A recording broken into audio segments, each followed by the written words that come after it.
روزی میں برکت کا شعبان کا خاص عمل، آقا کا مہینہ ماہ درود و سلام شعبان شریف مبارک، میری طرف سے بھی آپ سب کو مبارک۔ شعبان کے مہینے میں روزانہ فجر کی نماز کے بعد اعوذ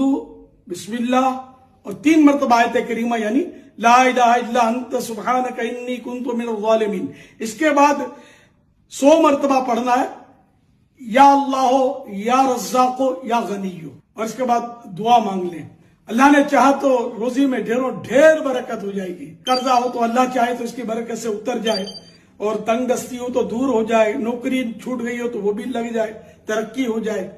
جو بھی کرنا ہے اللہ کی رضا کے لیے کرنا ہے، زیادہ کمانا بھی ہے اگر تو وہ اس کی بھی اچھی نیت ہو کہ ماں باپ پر خرچ کروں گا، اولاد پر خرچ کروں گا، اور مدینے جاؤں گا، حج کروں گا، غریبوں کی مدد کروں گا۔ صلو علی الحبیب صلی اللہ علی محمد۔